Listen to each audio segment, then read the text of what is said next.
My gut should have screamed at me the second she set the dish down. The dining room was bathed in the cold golden light of a crystal chandelier, and the enormous mahogany table was a landscape of polished silverware and heirloom china. My mother-in-law, Beatrice, was perched at the head of the table, a queen surveying her court. Her face was a carefully composed mask of neutrality, but as she gestured to my plate, a flicker of anticipation crossed her eyes. "This," she declared, her voice smooth as silk, "is an old family recipe. I made it especially for you, Clara." Her words were meant to sound like a peace offering, a rare gesture of acceptance from a woman who had, from day one, made it clear I didn't belong in her perfectly manicured world. But all they did was send a chill crawling up my arms. Before we get into what happened next, I want to thank you for joining me on this wild ride. If you enjoy stories about family secrets, hidden agendas, and sweet, sweet revenge, I'd love for you to subscribe. It's totally free, and it means we can keep sharing these kinds of stories with you. Okay, let's get back to it. The salad presented to me was a work of art, almost too perfect. The dark green arugula leaves were arranged just so, dotted with candied walnuts, crumbles of goat cheese, and a glossy balsamic glaze. But the smell was wrong. It wasn't spoiled, not in the traditional sense. It was something else entirely. Underneath the sweet and tangy aroma of the vinegar, there was a faint, sharp undertone, something sterile and almost metallic. I plastered a smile on my face, picking up my fork with a practiced air of nonchalance. Opposite me, my sister-in-law, Sophie, was already devouring her own portion, completely oblivious. Sophie, the family's golden girl, the one who could do no wrong. She had been competing with me since the day my husband Mark introduced us, a one-sided rivalry I wanted no part of. "Go on, try it," Beatrice urged, her tone indulgent. "I was thinking of you the whole time I was preparing it." My hesitation was brief, but it was long enough for Mark to shoot me a questioning look. He was only half present, as usual, deep in a conversation with his father about some business deal. He never saw the quiet, brutal battles fought between the women in his family. I speared a leaf with my fork, lifting it and pretending to admire the dish. "It looks incredible," I said, my voice steady. I brought the fork toward my mouth, the metallic scent growing stronger, making my stomach clench. I had to think, and fast. Sophie, ever the performer, was already dabbing her lips with her napkin, a smug little smile playing on her face. She'd finished her plate first, another tiny, meaningless victory for her. My eyes darted from my plate to hers, which was now empty save for a few stray crumbs.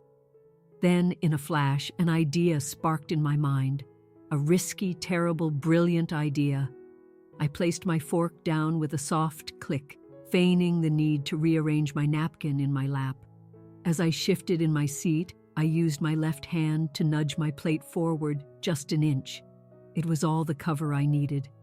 With my right hand, I reached for my water glass, letting my arm sweep casually across the table. My fingers grazed the edge of Sophie's empty plate and then my own. In one fluid, almost imperceptible motion, I switched them. Sophie didn't even notice. She was too busy launching into a story about a recent promotion, soaking up the praise from our father-in-law, Richard. But Beatrice saw. Oh, she saw everything. I watched her eyes narrow, her gaze lingering on my plate for a fraction of a second too long. I met her stare and gave her a small, warm smile, a perfect mirror of the one she'd given me moments before.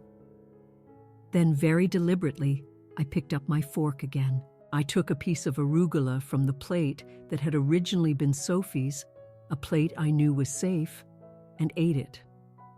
Beatrice's expression tightened almost imperceptibly before she smoothed it back into a mask of serene composure. But she was watching me now, too closely. Sophie, meanwhile, had just finished her story. Still basking in the glow of her own success, she reached over and pulled my former plate, the tainted one, closer to her. "Oh, are you not finishing that?" she asked, not waiting for an answer. She stabbed a large forkful of the greens and shoved it into her mouth, too absorbed in herself to notice the electric tension in the air. And then I waited. The drone of conversation resumed around us, the clinking of wine glasses, the polite, hollow laughter. Beatrice had turned her attention back to Richard, but I saw that she barely touched her own food. Her eyes kept flicking toward Sophie, waiting. That's when the certainty settled in my bones. I was right. It started subtly. A slight shift in Sophie's posture, a little furrow in her brow as she took another bite. She chewed, swallowed, and then blinked a few times, as if her focus was off. A few minutes crawled by. My own stomach was in knots, but not from anything I had eaten. It was pure, terrifying anticipation. I was watching a bomb I hadn't planted, knowing it was about to go off. Sophie cleared her throat. Then she coughed, a bit more forcefully this time. Mark finally turned to her, a sliver of concern on his face. "You all right, Soph?" She waved a dismissive hand. "Fine. Just something went down the wrong pipe." But her voice was strained. Her hand trembled as she reached for her water glass.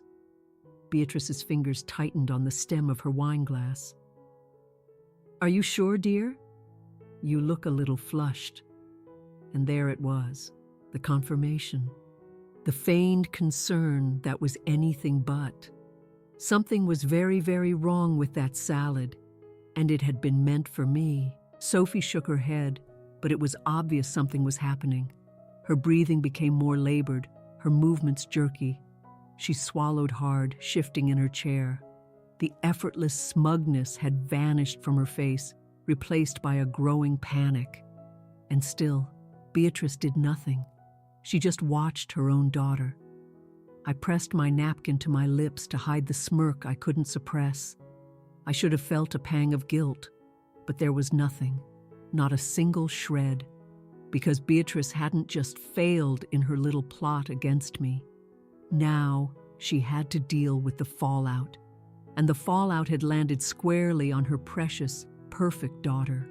Mark was fully focused on her now. "Viv, you really don't look good." "I'm fine," she snapped, but her voice cracked. A sheen of sweat was forming on her forehead. Her face contorted, a sharp, pained gasp. Her hand flew to her stomach, and then it came. She violently pushed her chair back from the table, the sound scraping harshly against the floor, and bolted from the room. A dead silence fell over the table, punctuated only by the distant, unmistakable sound of violent retching from the guest bathroom. I took a slow, deliberate sip of my water, my eyes locked on Beatrice's across the table. For the first time since I'd known her, she looked completely and utterly stunned. I smiled, my voice sweet as poison. "That was a delicious salad. Truly, you simply must give me the recipe." Beatrice didn't say a word, but I saw it in her eyes. She knew that I knew. The game had just changed. The silence that followed was a physical weight, pressing down on the room. The once grand dining hall, which a moment ago had been filled with polite chatter, now felt like a vacuum. The only sound was the lingering echo of Sophie's frantic footsteps and the faint, horrifying noises coming from down the hall. Beatrice was frozen. She sat at the head of the table, her hand still wrapped around her wine glass, her face a blank canvas. But I knew her well enough to know this wasn't shock. It was recalculation. She was rapidly replaying the last 10 minutes, trying to figure out where her perfect plan had gone so disastrously wrong. Mark had half risen from his chair, torn. "Should I go check on her?" he started to ask. "No," Beatrice cut him off. Her voice was as smooth as ever, but it had a new, brittle edge. "She'll be fine. Let her compose herself." That was it. That was all the proof I needed. She wasn't worried. She wasn't even surprised. She was just trying to manage the situation, to force this horrifying outcome back into a box of normalcy she could control. My fingers traced the rim of my glass, my heart a slow, heavy drum against my ribs. I don't know what I'd expected her to do, maybe panic or create a scene with fake concern, but this cold, calculated attempt to maintain order was far more chilling. Mark frowned, clearly uneasy. She barely drank anything. What could have... Maybe something she ate didn't agree with her, I offered, my voice deliberately casual. It happens. Beatrice's eyes snapped to mine. It was just for a second, but it was enough. It was a silent, venomous acknowledgement. She knew exactly what I'd done, and she knew that I knew what she'd done. A war had just been declared without a single shot fired. Across from her, my father-in-law, Richard, cleared his throat. He had the same stoic expression as his wife, but he lacked her chilling self-control. His discomfort was obvious in the way he drummed his fingers on the table, his eyes darting between me and Beatrice. He'd been a silent observer all night, but now he was studying me with a new intensity, as if trying to solve a puzzle. I didn't mind his stare, not anymore.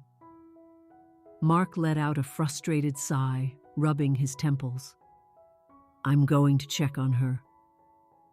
He pushed his chair back and strode toward the hallway, his steps betraying an anxious urgency. The second he was out of sight, Beatrice finally set her wine glass down. The click against the mahogany was sharp and deliberate, a sound that commanded my full attention. Her lips twisted into a small, tight smile. "You enjoyed the salad, then?" My stomach churned, but I refused to let her see it. I leaned back, mirroring her posture, and nodded. "I did.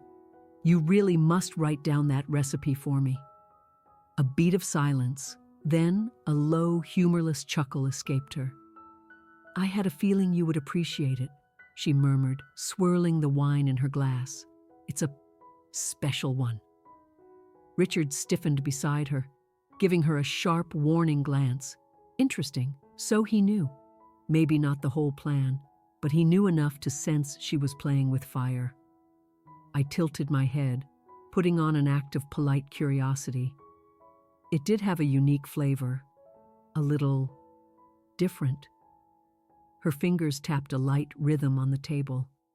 New ingredients. Sometimes the body can have an unexpected reaction to something unfamiliar. I couldn't tell if it was a threat or an excuse, but it didn't matter. It was a confession. Before I could respond, a raw, choked voice echoed from the hallway. "What was in that food?" Sophie's voice was trembling, filled with a ragged, breathless fury. A moment later, she appeared in the doorway, looking pale and disheveled. Her mascara was starting to run, and she clung to the doorframe for support. Everyone turned to look at her. I remained perfectly still. Beatrice, however, was already slipping on her mask of motherly concern. "Sophie, darling," she cooed, rising from her chair. "Are you all right?" Sophie's eyes were wide and wild, darting from Beatrice to me and back again. "I don't know. Something was wrong. I feel weird." She took a shaky breath. It wasn't just my stomach. It felt like my heart was pounding. My hands went numb. The room fell silent again.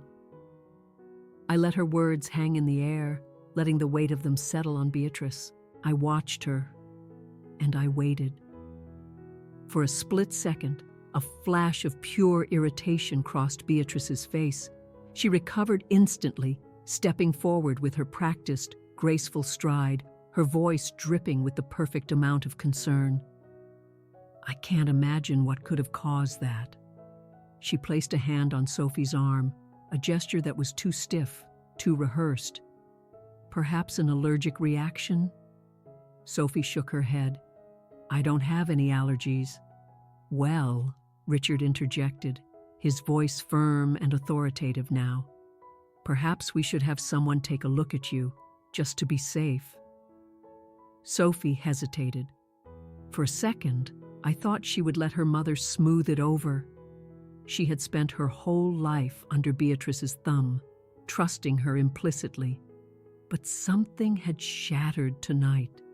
Some deep primal instinct was screaming at her that she had been a pawn. Her head snapped toward me, her gaze sharp and accusatory. Did you feel anything? I held her gaze, and then I smiled a soft, pitying smile. No, I said gently. I feel perfectly fine.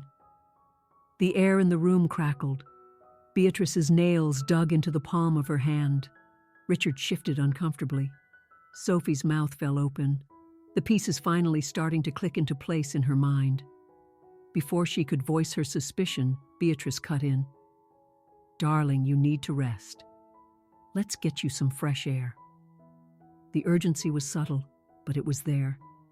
She needed to get Sophie out of the room before her carefully constructed world came crashing down. Mark reappeared then, his face etched with worry. Are you okay? Sophie paused, her eyes darting to me one last time. Then she gave a slow, uncertain nod. Yeah, I think I just need a minute. Mark sighed with relief, putting an arm around her shoulder. Come on, let's get you some water. As they walked away, I turned back to Beatrice. Her perfect mask had hardened, the edges sharp and dangerous. She let out a soft, wry sigh, shaking her head. You're more clever than I gave you credit for. I tilted my head, feigning innocence. I have no idea what you're talking about. Richard stood up abruptly. Beatrice. A word. She shot him an annoyed look but followed him out of the room without another glance at me. The moment they were gone, I dabbed my lips with my napkin. The battle lines had been drawn, and Beatrice knew with dawning horror that she had just lost the opening skirmish. The moment Beatrice and Richard vanished down the hall, the oppressive atmosphere in the dining room lifted, replaced by the quiet hum of a battlefield after the first shots have been fired. I could hear their voices low and tense from the other room. Richard was clearly not happy. Good. A part of me was tempted to follow them, to listen at the door, but I resisted. I had played my hand perfectly. Now it was time to let the seeds of chaos I had planted begin to sprout. I looked over at the only other person left in the room, Mark. He was standing near the hallway, his brow furrowed as he stared into space.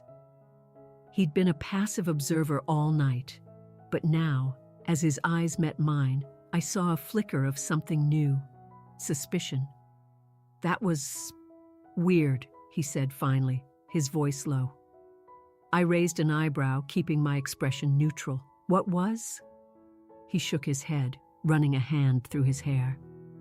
Sophie, the way she got so sick, so fast. I shrugged, leaning back in my chair. Like I said, maybe it was just a bad reaction. It can happen. His jaw tightened. But you ate the same salad. A small, knowing smile touched my lips. Did I? His eyes narrowed. Mark was a lot of things, oblivious, conflict-avoidant, passive, but he wasn't an idiot. The problem was that he had spent his entire life viewing his mother through a golden haze of devotion. Questioning her motives was like questioning the sun. And now, that blind faith was being put to the test. I could see him struggling, trying to connect the dots, but he kept pulling back. Because acknowledging that something sinister had happened meant acknowledging that his mother was not the saint he believed her to be. It was a truth too heavy for him to carry. He sighed, shaking his head again as if to clear it. I should go check on Sophie again. I just nodded, watching him walk away and disappear down the same hallway. And just like that, I was alone. For the first time all evening, I let myself relax. The adrenaline was still thrumming under my skin, but a wave of grim satisfaction washed over me.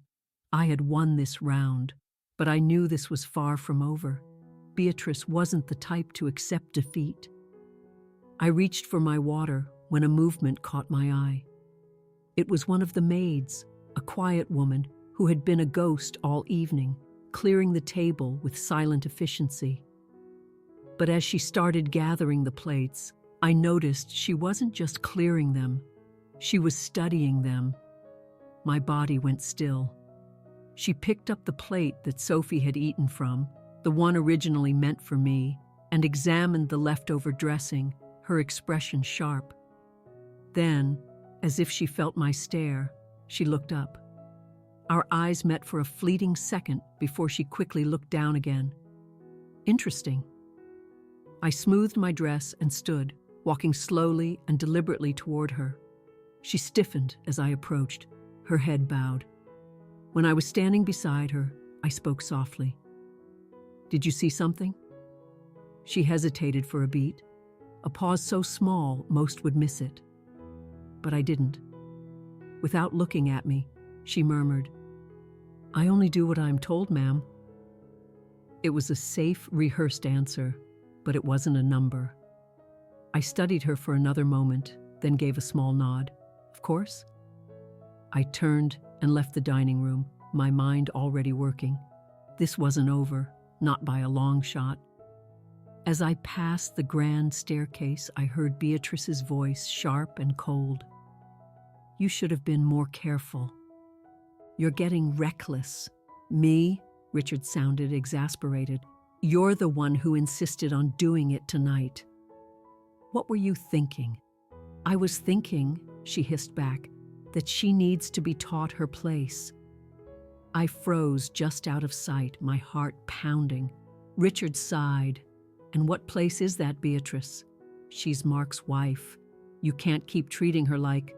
"Like what?" she snapped. "An outsider?" "Because that's exactly what she is." My hands curled into fists. Richard hesitated. "Beatrice, we had an agreement."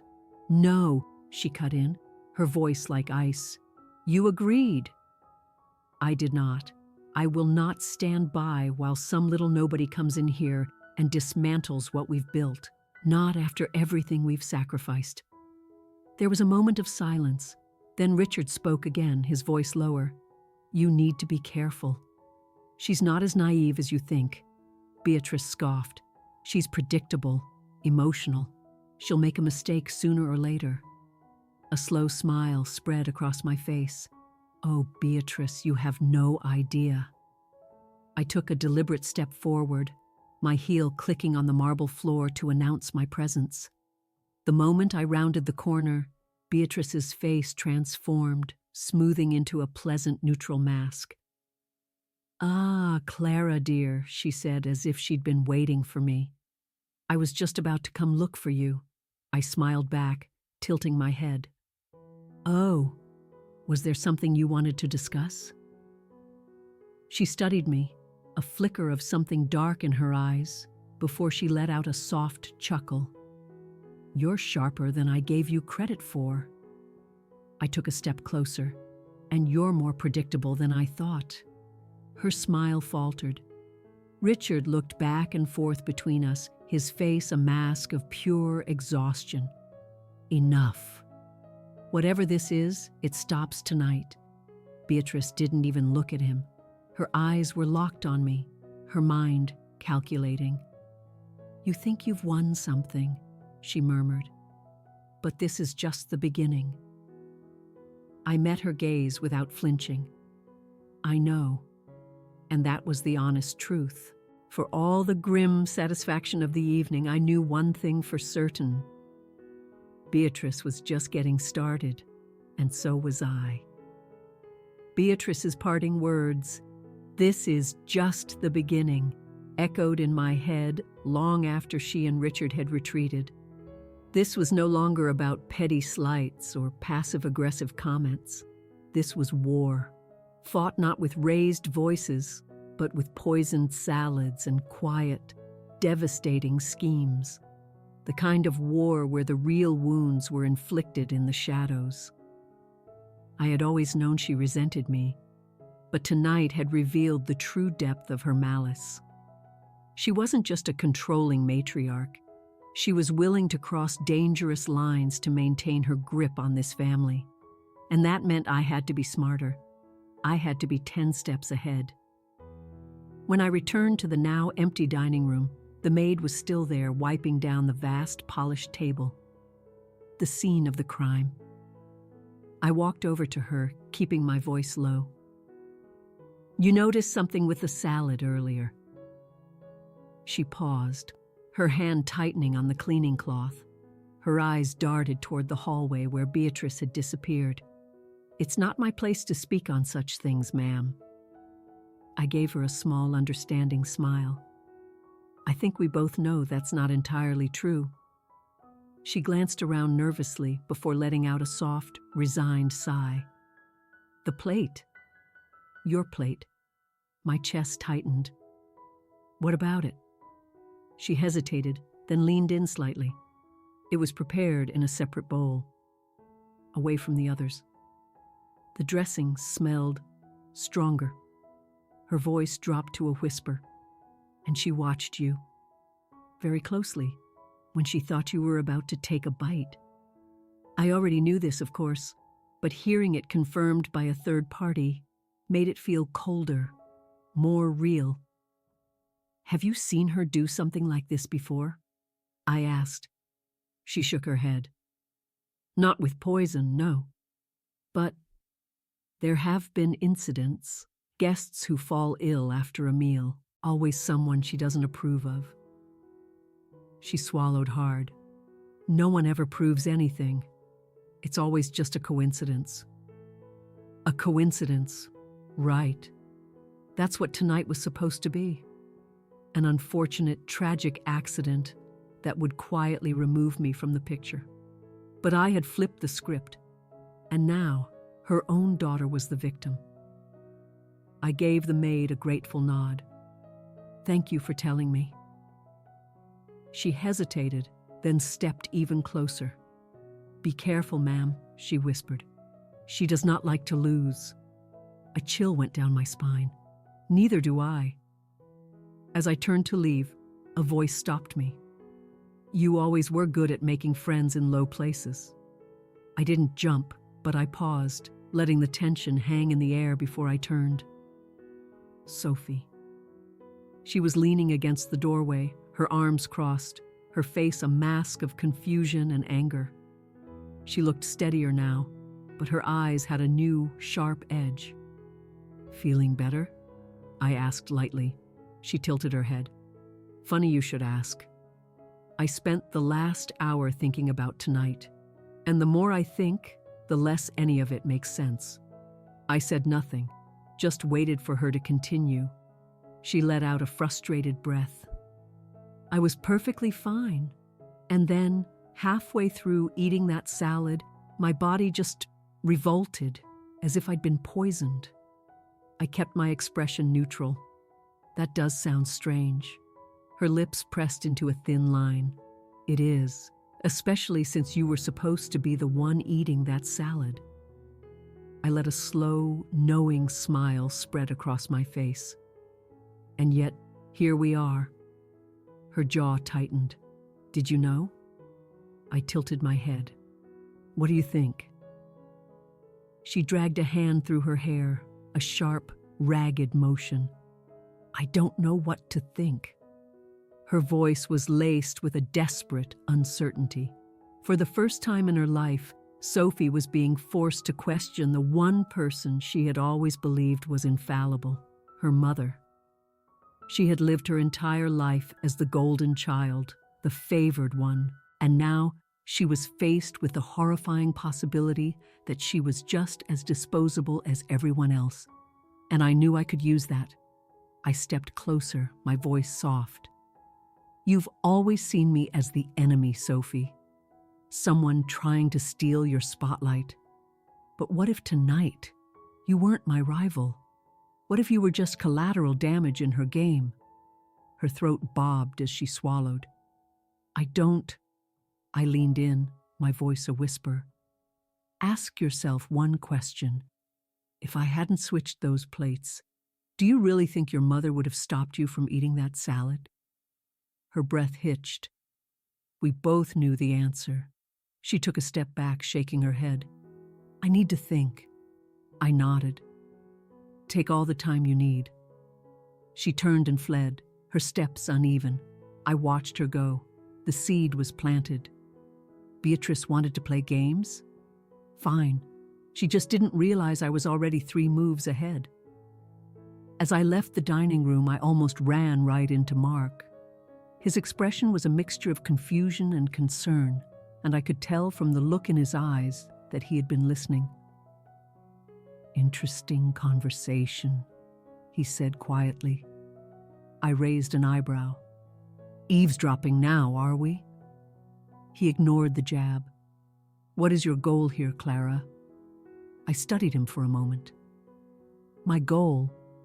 To not get poisoned at my own dinner table, Mark. To survive in a house where your mother is actively trying to erase me. His jaw clenched. She wouldn't she? I cut him off. You saw what happened. You saw Sophie. Do you honestly, truly believe that was an accident? He hesitated, and in that hesitation, I had my answer. He knew. Deep down, he'd always known his mother was capable of this. He just didn't want to admit it. My anger softened into a weary sigh. Mark, I'm not asking you to choose a side. I'm just asking you to open your eyes. He rubbed his forehead, looking exhausted. I need time to process all this. Take all the time you need, I said. But I knew we didn't have much time at all. Because right now, somewhere in this house, Beatrice was already plotting her next move. And this time, she wouldn't make the mistake of underestimating me. Mark's footsteps faded, leaving me alone in the grand, silent hallway. He wouldn't confront her. Not yet. The idea that his mother was a monster was too much for him to swallow in one go. That was fine. I could be patient with him. Beatrice, however, was a different story. I took a slow, deliberate breath. The very air in the house felt different now. A fracture had formed in the foundation of Beatrice's kingdom, and cracks, when properly exploited, could bring the whole fortress down. A soft cough behind me made me turn. It was the maid, Maria. She stood at the end of the hall, her hands clasped, not looking at me, but clearly waiting. She's not done, I murmured, my voice low. Maria hesitated, then gave a slight, almost imperceptible nod. No, ma'am. She never is. I studied her. Her voice was respectful, but beneath it was a deep, weary knowledge of how this house operated. She knew how dangerous it was to cross Beatrice. You've been here a long time, haven't you, Maria? She nodded. Long enough to know when to keep my head down. And long enough to know when something is deeply wrong, I added. Another pause, then a soft sigh. Yes. I leaned in. Tell me, has she ever lost before? Maria's lips pressed together as she debated how much to say. Then, in a whisper, she said, Not like this. A chill snaked through me. If Beatrice had never been so thoroughly outplayed, it meant she wouldn't just retreat. She would retaliate with overwhelming force. Then I suppose I should prepare myself, I said grimly. Maria glanced nervously down the hall. Be careful, ma'am. She does not like it when things don't go her way. I gave a small, cold smile. Neither do I. As I walked up the sweeping staircase to my bedroom, my mind was a whirlwind of strategy. Beatrice had made a calculated move tonight, assuming I was just another emotional, predictable pawn she could sweep off the board. Her mistake was a classic one. She had underestimated her opponent. She thrived on quiet intimidation, on traps so subtle you didn't know you were caught until it was too late. But what happens when the prey knows the hunter is coming? What happens when the prey starts hunting back? I closed my bedroom door, the silence of the room a stark contrast to the chaos in my mind. The city skyline glittered outside the massive windows, and my own reflection stared back at me, calm and composed. But beneath the surface, a fire was raging. I had to anticipate her. I had to set my own trap. A soft knock on the door made me turn. It was Sophie. She stood in the doorway, her arms crossed, her face a mask of defiance. But I could see the uncertainty, the fear still swimming in her eyes. I gestured for her to come in. She hesitated, then stepped inside, closing the door quietly behind her. For a long moment, we just looked at each other. "I need to know the truth," she finally said, her voice sharp. I folded my arms. "Which truth? There are so many of them in this house." She shot me a glare. "Did you switch the plates on purpose?" I held her gaze, letting the silence stretch. Then I said it plainly. "Yes."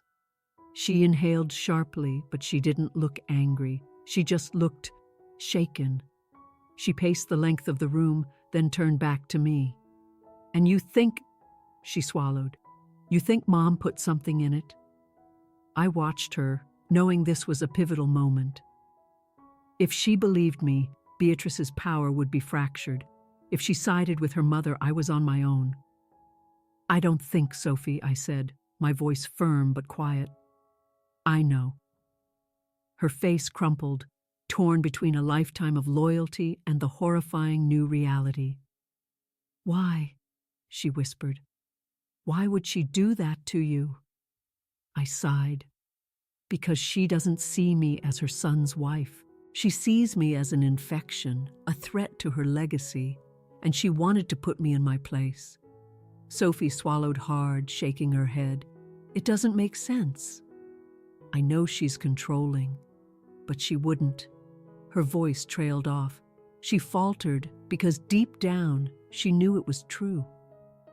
She had seen the manipulation her whole life, the way Beatrice twisted words and situations, always emerging as the victim, no matter who she had to crush to get there. Sophie sank onto the edge of the bed, burying her face in her hands. "This is insane." I sat beside her. "This is our reality." She looked up, her eyes pleading. "What are you going to do?" I looked at her carefully. "That," I said, "depends on you." She frowned. "On what?" I leaned forward. "On whether you're going to keep being a pawn in her game, or if you're ready to start playing for yourself." Sophie's eyes widened. I could see the gears turning, the years of conditioning warring with the raw, undeniable truth. She had been a princess in a gilded cage, and she was just now realizing the bars were real. Finally, after a long, tense silence, she whispered, "What do you need me to do?" A slow, cold smile spread across my face. The real game was about to begin. I stood and walked to the window, staring out at the distant, glittering lights of the city. Beatrice had set the first trap. Now it was my turn to set the last one, and this time I wasn't going to miss. Sophie's quiet question, "What do you need me to do?" was the turning point. It was the sound of the first major crack appearing in the facade of Beatrice's perfect, controlled world. She had spent a lifetime molding Sophie into a loyal soldier, an extension of her own will.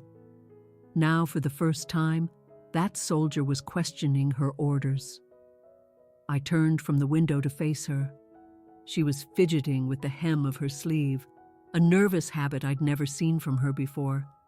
She was rattled, uncertain, and that made her teachable. Fear makes you cautious, but doubt makes you willing to listen.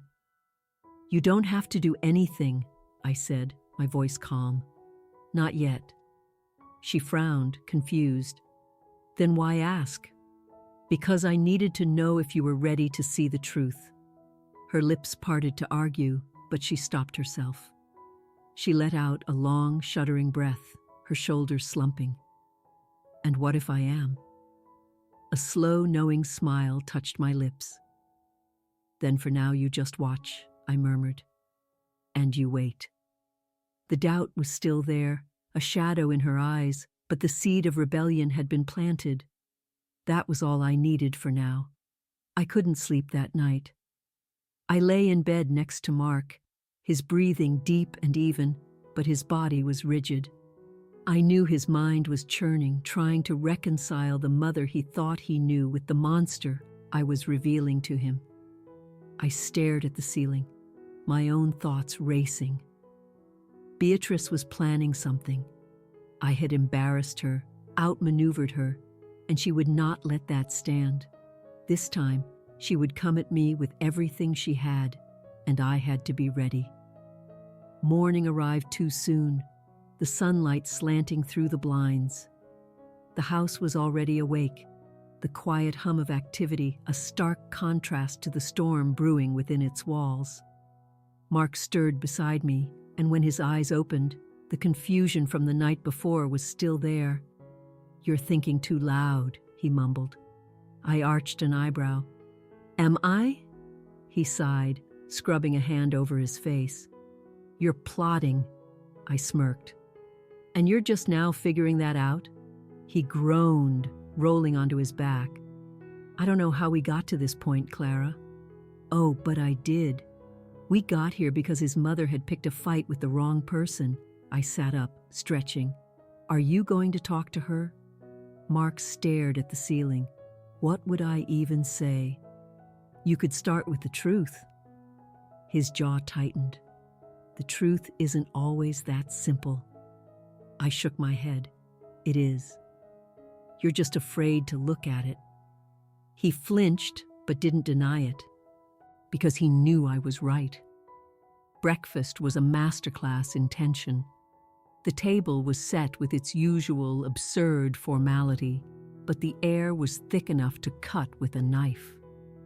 Beatrice sat at the head, her face a mask of pleasantry, but her eyes were like chips of ice. She was watching me, calculating. Sophie sat across from me, poking at a piece of fruit on her plate. Her usual bubbly chatter was gone, replaced by a tense, observant silence. "Good." Mark sat beside me, stiff as a board, clutching his coffee cup like a lifeline. Richard, as usual, hid behind the morning paper, pretending he was anywhere else. It was Beatrice who broke the silence. "I trust everyone slept well." Her voice was smooth, but her gaze lingered on me for a second too long. "Like a baby," I replied, my smile just as fake as hers. She hummed, taking a delicate sip of tea. "Good. We have a busy day ahead." It was a statement, but it felt like a warning. I didn't flinch. Instead, I leaned forward slightly, my eyes on Sophie. "Sophie, how are you feeling this morning?" Beatrice's hand holding her teacup froze for a split second. I saw it. Sophie blinked, glancing at me before answering cautiously. "Better." I nodded sympathetically. I was just thinking about last night, about how strange that whole thing was. Beatrice set her teacup down with a soft click. "Strange?" "Yes," I said, tilting my head. "It's just odd, isn't it? How you were perfectly fine one minute and then the next." I let the sentence hang in the air. Sophie shifted uncomfortably. Mark's posture grew even more rigid. Richard lowered his paper an inch, his eyes peering over the top. Beatrice, to her credit, remained impossibly calm. "As I said, sometimes the body has unexpected reactions," she said smoothly. I nodded. "True. It's just strange that only one person's meal seemed to cause such a violent reaction." The tension ratcheted up another notch. Sophie swallowed hard. "It was the salad," she said, her voice barely a whisper. Beatrice turned to her, her smile faint and condescending. "Are you sure, dear?" Sophie hesitated, then gave a firm nod. "Yes." Beatrice's smile didn't change, but her eyes darkened.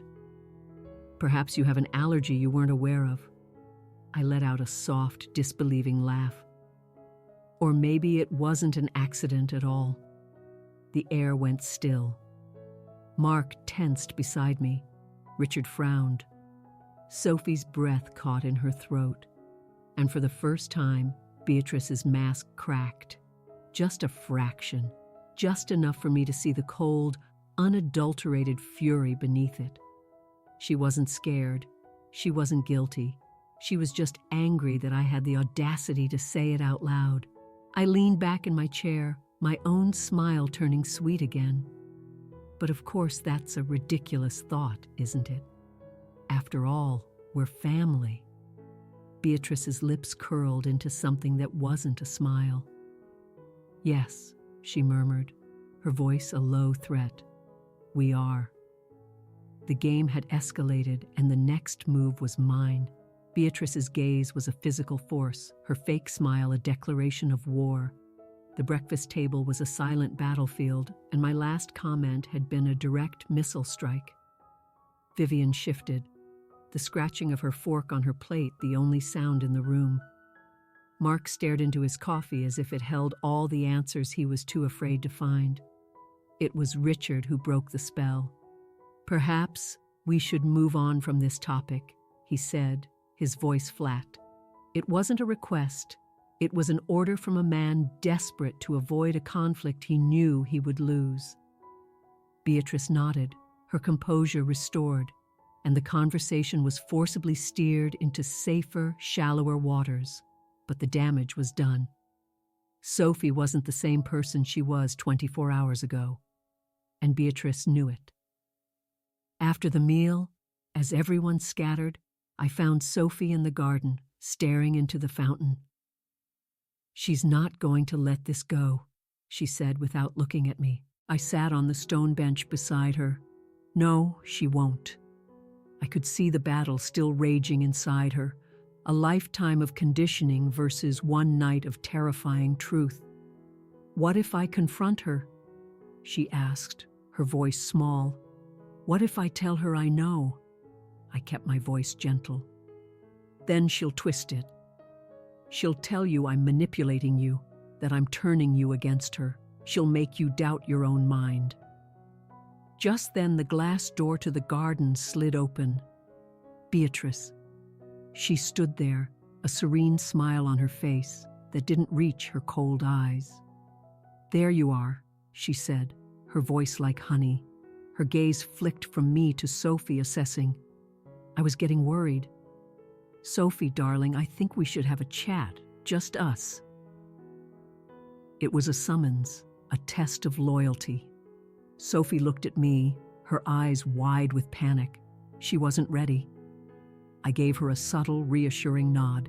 She took a deep breath, stood, and followed her mother back into the house, a lamb being led by a wolf. I waited. An hour passed. My nerves were frayed raw. When the door finally opened again, Sophie stumbled out, her face pale. She knows, she whispered, her voice trembling. She knows we were talking. She knows I'm doubting her. My blood ran cold. Of course she knew. There were no secrets in this house. What did she say? I asked. Sophie let out a hollow laugh. Exactly what you said she would. That you're a poisonous influence. That you're trying to destroy this family. And that she's going to fix it. My stomach twisted into a knot. Fix it wasn't a promise. It was a threat. Then we don't have time, I said, my voice firm. She's planning something, Sophie. Something to get rid of me for good. And if she's calm enough to tell you that, it means she's close to doing it. Sophie looked terrified. How can we stop her? She controls everything in this house. She controls what people see, I corrected. But people like her, they live in houses made of secrets. And all we need to do is find the right thread to pull to make it all come crashing down. A flicker of understanding dawned in her eyes. We weren't going to fight her head on. We were going to let her destroy herself. "Tell me everything," I said. "Every dirty little secret you've ever suspected." Sophie hesitated. Then the words started pouring out. A lifetime of small cruelties, manipulations, and power plays. And then she stopped. "There's one other thing," she whispered, looking around as if the walls were listening. "Dad. I think she has something on him, something that forces him to stay silent." My pulse quickened. Richard's passive demeanor suddenly made sense. It wasn't apathy, it was fear. "If that's true," I said, a slow, cold smile spreading across my face, "then we just found our thread." That night, after the house fell silent, I slipped out of my room. I found Richard in his study, staring into the fireplace with a glass of whiskey in his hand. "You should be careful," he murmured without turning around. "This house has ghosts." "Then maybe it's time we exorcise them," I said, closing the door behind me. He turned then, his eyes sharp. "What do you want?" "The truth," I said simply. "What does she have on you?" A muscle in his jaw tightened. "Nothing. Lying to me won't help either of us, Richard." He let out a long, defeated sigh. "She has records," he muttered. "Files on everyone she needs to control, things that would ruin people." "Where?" I pressed. He hesitated, then downed his whiskey in one gulp. "In the safe, in her office." "Bingo. You're playing with fire, Clara," he warned as I turned to leave. I paused at the door. "So is she." I found Sophie waiting anxiously in my room. "She has a safe," I told her, "with files. Blackmail on everyone, including your father." Sophie's face went white. "We're going in there. Tonight." We moved like shadows through the silent house. Outside her office, Sophie stood guard while I slipped inside. The room was immaculate, dominated by a massive desk and a portrait of Beatrice hanging like a holy icon over the fireplace. The safe was hidden behind a decorative wall panel. I didn't know the combination, but I knew Beatrice. She was arrogant, predictable. Her birthday? Nothing. Her anniversary? Nothing. Then my eyes fell on the portrait. Her legacy. I punched in Mark's birthday. The safe clicked open. Inside were dozens of neatly labeled folders. We didn't have much time. I grabbed the file with Richard's name on it. Inside was evidence of financial fraud, offshore accounts, a scheme that would not only ruin him but likely send him to prison. Beatrice had him trapped completely. But then I saw another folder. My name. I pulled it out. It was a legal document, a post-nuptial agreement she had somehow coerced Mark into signing. It stipulated that if he ever divorced me or was proven to be acting against the family's best interests, her interests, he would be cut off from his inheritance entirely. She was trying to make sure that even if I won him over, I would still lose. "We have to go," I whispered, grabbing the most damning files. As we turned, the door swung open. And there stood Beatrice. She wasn't angry. She was smiling, a calm, terrifying smile. Her eyes flicked from the open safe to the files in my arms. "I was wondering when you'd finally be bold enough to try something like this," she murmured, stepping into the room and closing the door behind her. Sophie gasped, but I stood my ground, my heart hammering but my face a mask of calm. "I was just tidying up," I said lightly, "since you seem to be making such a mess of things."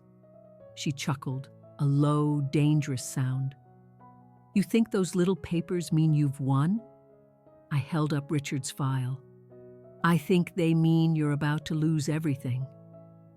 For the first time, a genuine flicker of fear crossed her face. The mask was gone.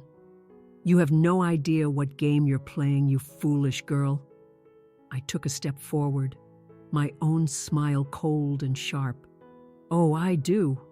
And I just changed all the rules." her lips pressed into a thin white line. "You think you can break me?" I shook my head slowly. "No," I said, my voice dropping to a whisper. "You're going to do that all by yourself."